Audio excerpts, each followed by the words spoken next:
Bismillahirrahmanirrahim. Assalamualaikum warahmatullahi wabarakatuh. Alhamdulillahirabbil alamin. Allahumma sholli ala sayyidina Muhammad wa barik wasallim. Pada kesempatan kali ini, izinkanlah saya kembali membahas mata kuliah Sistem Politik Islam dengan judul pembahasan relasi antara agama dan negara. Sebelumnya yang saya hormati Bapak dosen pengampu mata kuliah Sistem Politik Islam, Bapak Dr. Haji Cecep Suryana, MSI, dan kepada seluruh teman-teman semua yang insya Allah selalu dalam lindungan dan syafaat dari Allah Subhanahu wa Ta'ala. Sebelum kita memasuki kepada pembahasan, izinkanlah saya untuk memaparkan urutan struktur materi. Dapat kita ketahui bahwasannya Islam adalah suatu agama yang paripurna, lengkap dengan petunjuk untuk mengatur semua segi kehidupan manusia, termasuk kehidupan politik. Dengan arti di dalam Islam terdapat pula sistem politik. Cukup kembali kita kepada sistem Islam di mana yang menunjuk kepada pola politik semasa Khulafaur Rasyidin sebagai model atau contoh sistem kenegaraan menurut agama Islam. Pada pembahasan pertama kita akan membahas bahasan secara global. Pada bahasan kedua kita akan membahas bahasan secara lebih terkhususnya dan dilanjut kepada bahasan faktor-faktor yang menjadi keterkaitan. Membahas perihal relasi antara agama dan negara. Sebelumnya, Islam adalah suatu agama yang paripurna, lengkap dengan petunjuk untuk mengatur semua segi kehidupan manusia, termasuk kehidupan politik. Dengan arti di dalam Islam terdapat pula sistem politik. Cukup kita kembali kepada sistem Islam di mana yang merujuk kepada pola politik semasa Khulafaur Rasyidin sebagai model atau contoh sistem kenegaraan yang baik menurut agama Islam. Adanya pesan moral yang dapat kita ambil maupun nilai-nilai yang dapat kita ambil yang sifatnya mulia dan wajib untuk diikuti oleh setiap muslim, akan tetapi juga mengandung tafsir politik yang sangat tinggi dan sangat penting menyangkut prinsip dasar konstitusi negara dalam sistem politik Islam.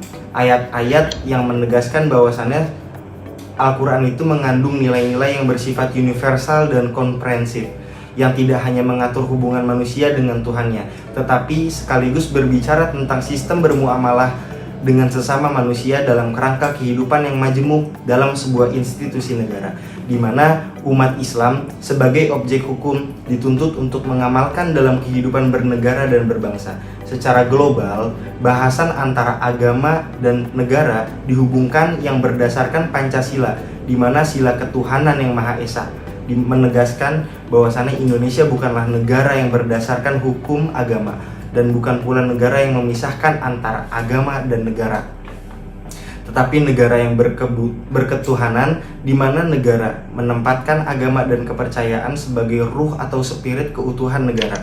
Kesatuan Republik Indonesia, hubungan agama dan negara adalah hubungan saling membutuhkan, di mana sedangkan secara khusus kita paparkan bahwasannya bahasan antara agama dan negara relasinya menjadi perdebatan yang sangat sengit. Bahkan dalam suasana stigmatis, perdebatan itu tidak hanya terjadi di tingkat wacana, melainkan telah diikuti tuntunan real tentang konsep negara Islam yang perlu dibumikan di Indonesia. Sejarah mencatat, sejak Indonesia merdeka, tuntutan untuk menjadikan Islam sebagai ideologi dan dasar negara itu seperti tidak pernah surut. Silang perdebatan dalam menerapkan syariat Islam secara total dalam menata kehidupan sosial politik. Setidaknya dapat kita tengok bahwasannya sejak mulai Indonesia mendapatkan anugerah kemerdekaan dengan belum tersedianya seperangkat aturan dan sistem yang dimiliki oleh bangsa Indonesia, beberapa pemimpin umat Islam berupaya mendesakkan syariah Islam untuk dapat kita terapkan.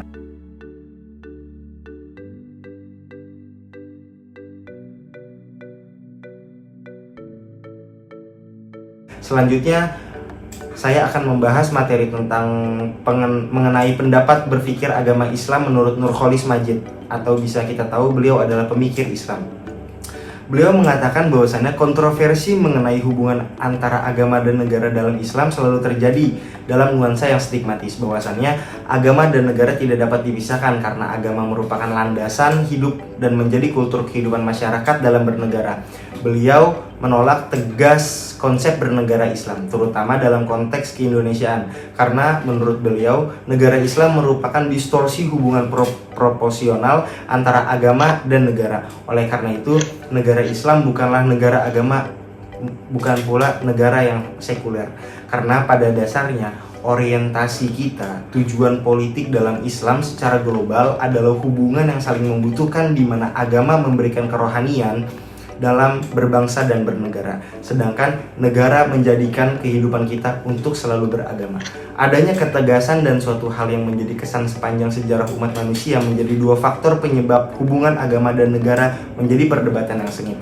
Oleh karena itu, adanya 3 dasar keyakinan bernegara menurut Al-Maududi sebagai fitur politik menggambarkan bahwasannya pemikiran yang menjadi satuan tolak ukur terhadap skala keluasan stigma manusia.